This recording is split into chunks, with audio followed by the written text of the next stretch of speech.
చెప్తాను ఫస్ట్ ఒక 5 నిమిషాలు నేను చెప్తాను. బాబాయ్ మీరేం చేస్తుంటారు? ఇది కాటన్ బిజినెస్. నేను 1940 నా బర్త్ డేటు. నాకు ఇప్పుడు 86 ఏళ్ళు రన్నింగ్. 86 ఏళ్ళు రన్నింగ్. కూటమి ప్రభుత్వం అధికారంలోకి వచ్చి దగ్గర 2.5 సంవత్సరాలు అవుతుంది. సో పరిపాలన అనేది ఎలా ఉందంటారు? పరిపాలన అనేది ఇప్పుడు దీంట్లో వీళ్ళు రావటానికి కూడా కొంత కృషి చేశారు. అదిగాక ఇప్పుడు ఎలక్షన్స్లో ఈ కులమత రాజకీయాలు ఎక్కువ అవుతూ వచ్చినాయి. రాను ఇది ఎక్కువ ప్రబలుతూ ఇప్పుడు అసలు రాజ్యాంగము ఏలటము అనేది కుల రాజకీయాల్లోకి వెళ్ళిపోయింది. మన అదృష్టం ఉండి వాళ్ళు బాగా కనుక పనిచేస్తుంటే అది ప్రజల అదృష్టం అనే చెప్పాలి. ఇంకా అసలు ఎలా ఉందంటారు ఈ కూటమి ప్రభుత్వ పాలన అనేది ఎలా ఉంది అని అడుగుతున్నాను నేను. కూటమి పాలన బాగానే ఉందని చెప్పచ్చు. దేనికంటే చంద్రబాబు నాయుడు ఒక సిస్టమేటిక్గా చేస్తున్నాడు. ఎక్కడా ఎవరికి తక్కువ చేయట్లేదు. మామూలుగా షెడ్యూల్ కులాలకి వాటికి ఎక్కువ ప్రావీణెన్స్ ఇచ్చి మొన్న కూడా పేపర్లో చెప్పాడు 34% షెడ్యూల్ క్యాస్ట్ వాళ్ళకి రిజర్వేషన్ ఇస్తామని చెప్పేది ఆయన మొన్న డిక్లేర్ చేశాడు. అందువల్ల ఏ మతాలకు కానీ ఏ బీదాబిక్కి వాళ్ళని కానీ అందరినీ కనిపెట్టి చూస్తున్నారు.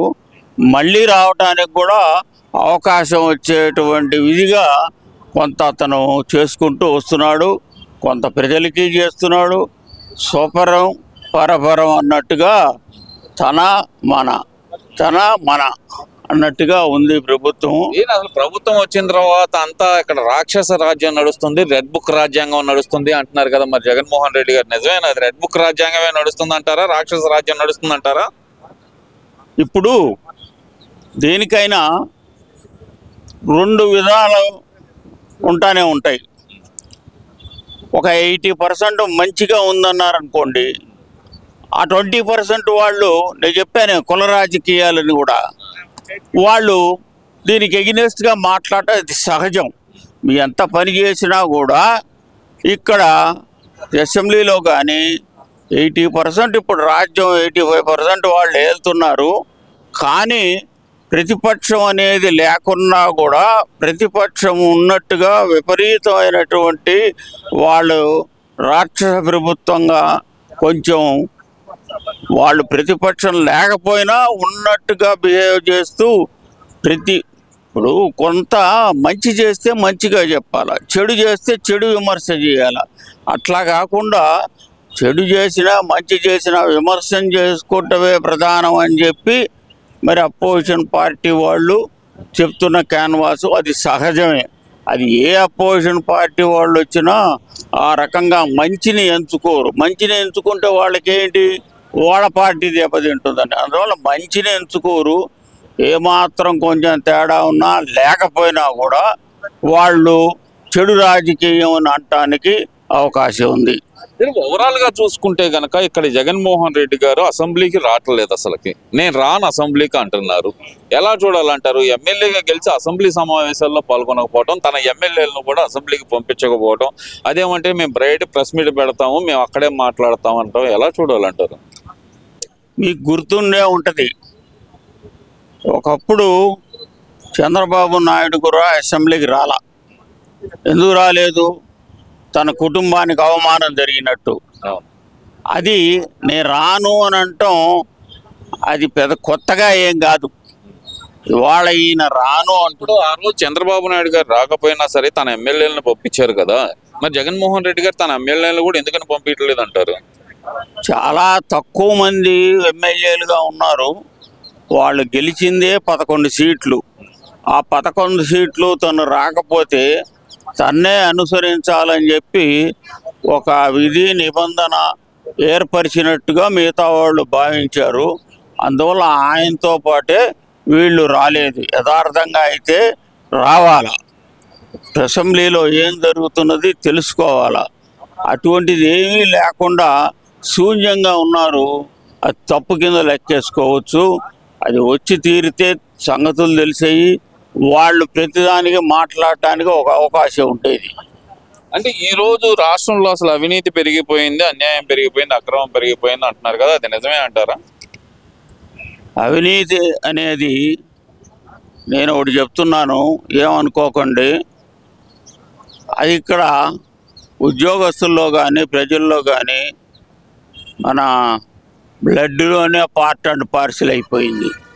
దాన్ని ఒక స్టేజ్లో అవినీతిని కూడా తప్పుగా భావించడంలా, అంత దిగజారిపోయింది.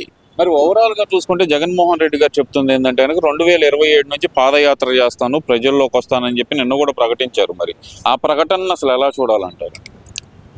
ఒకప్పుడు ఆయన 5 సంవత్సరాలు రాజ్యం ఏలాడు కదా, సో దాన్ని మళ్ళీ ప్రజల్లోకి వెళ్ళి కొంచెం క్యాన్వాస్గా చేసుకొని తన పదవిలోకి రావటానికి ప్రయత్నిస్తున్నాడు. మీకు మొట్టమొదటి చెప్పాను, ఇది కుల రాజకీయాలు అయిపోయింది, ఎవరు ఏం చేశారు అనేది కాదు. అందువల్ల మళ్ళీ రావటానికి ప్రయత్నించారు, కానీ ఆయన లెక్కలు ఆయనకున్నాయి, వీళ్ళ లెక్కలు వీళ్ళకున్నాయి. మరి 2029 అధికారం మాది, మేము వస్తే రప్ప రప్ప అనే అంటున్నారు కదా మరి జగన్మోహన్ రెడ్డి గారు. ఈ రప్ప రప్ప గురించి ఏమంటారు మరి మీరు? ప్రజలకు స్వేచ్ఛ, మాట్లాడే హక్కు ఉన్నది కాబట్టి ప్రతివాడికి ఒక రావాలా, పదవిలో ఉండాలా అనేది పదవిలో ఉండటం ఉండకపోవటం గురించి కదా. ఆయన మాటకు ముందర ఒకసారి, మాటకు తర్వాత ఒకసారి రప్ప రప్ప అంటాం. అలాగే నిందితుల్ని పరామర్శించటం, అంటే ముఖ్యంగా సిద్దిరప్పలరాజు లాంటి వాళ్ళని, విరూపాక్ష లాంటి వాళ్ళని, లేదంటే కనుక ఇంకా కొంతమంది నిందితుల దగ్గరికి వెళ్ళి వాళ్ళని పరామర్శ చేయటం, ఎలా చూడాలంటారు ఇదంతా అసలు? ప్రతిపక్షంగా ఉన్నప్పుడు వీళ్ళందరినీ పలకరించకపోతే అది విక్టిమ్స్ కానీ మంచోళ్ళు కానీ, విక్టిమ్స్ అని ఎప్పుడు అంటారు మనం కోర్టులో? వాళ్ళు బాధితుల్ని కాదు నేను అంటుంది, బాధితుల్ని కాదు, బాధించిన వాళ్ళని. సిద్దిరప్పలరాజుని పరామర్శించడం మొదటిది. అలాగే ఒక మహిళని వివస్త్రణ చేయడానికి ప్రయత్నించిన వాళ్ళ ఎమ్మెల్యే విరూపాక్షని పరామర్శించడం, ఎలా చూడాలంటారు అసలు ఇవన్నీ? ఇప్పుడు మనకి నేరాలు ఒక రకంగా ఎక్కువయ్యాయి. మీరు ఇదే ఉంటారు, పిల్లల్లో కూడా నేర ప్రవృత్తి జరిగింది. ఇట్లా ఉన్నప్పుడు వాళ్ళని పరామర్శించటం, ఎక్కడైతే నేరం ఎక్కువ జరుగుతుందో అక్కడ ప్రతిపక్షాలైనా మన స్వపక్షాలైనా పరామర్శించటం తప్పక చేసి తీరాలా. బాధితులను పరామర్శించాలా, బాధించిన వాళ్ళని పరామర్శించాలంటారా? బాధించిన వాళ్ళకి నరకం చూపెట్టాల. మరి ఇక్కడ బాధించిన వాళ్ళనే కదా జగన్మోహన్ రెడ్డి గారు పరామర్శిస్తుంది. బాధించిన వాళ్ళని ఆయన పరామర్శించాడు, బాధ చేసిన వాళ్ళని ఆయన కలిశాడు కదా. రెండింటినీ కలిశాడా? కలవలేదు. రెండింటినీ కలవనప్పుడు బాధపడ్డ వాళ్ళనే కలిశాడు. బాధించిన వాళ్ళని, బాధపడ్డ వాళ్ళని కాదు, బాధపడ్డ వాళ్ళని కలిశాడు. బాధించిన వాళ్ళని ఇంకా ఎక్కువ వెనకేసుకొని వచ్చాడు. అది చాలా తప్పు కదా అని అనుకోవటానికి మనం వాళ్ళ రాజకీయ ప్రవృత్తిలో అది ఒక భాగం. ఓకే అండి. మరి 2029 అధికారం నాదే అంటున్నారు కదా, ఆయన వస్తే 2.0 చూపిస్తాను రప్ప రప్ప అంటున్నారు, దీని మీద ఏం చెప్తారు? మరి ప్రజల్లో వచ్చే చైతన్యాన్ని బట్టి ఉంటుందండి. ఇప్పుడు మనకి విసుగు పొంది కాంగ్రెస్లో ఇది మన తెలుగుదేశంలో జరిగినటువంటి అన్యాయాలు, వీటన్నిటిని గురించి వాళ్ళు అన్ని తడవలు పరిపాలించిన మరి జగన్మోహన్ రెడ్డి గారు ఎందుకు వచ్చినట్టు వాళ్ళ మీద వెక్స్ అయిపోయి ఈయనకి ఒక అవకాశం ఇచ్చారు. ఈయనకి అవకాశం వచ్చిన దాన్ని ఈయన్ని ఉపయోగించుకోలేకపోయారు. ప్రజల్లో ఎక్కువ అసభ్యత ఏర్పడ్డది. దానివల్ల జగన్మోహన్ రెడ్డి గారు ఓడిపోవటం. లేకపోతే ఎందుకు ఓడిపోతాడు? ఆయన పాలన సక్రమంగా ఉంటే బాగా ఉంటే అడిపోవాల్సిన ఏంటి అసలు ఓడిపోవాల్సిన కర్తవ్యం ఏంది. కాబట్టి ప్రజల్లో చైతన్యం అనేది రాజకీయ పక్షాల మీద ఆధారపడి ఉంది. వాళ్ళు చేసేటువంటి మంచి పనులు చేస్తే తిరిగి వస్తారు, హింసను ప్రోత్సహిస్తే రారు. ఇది జనరల్గా జరిగేటువంటి రాజకీయ థ్యాంక్ యూ.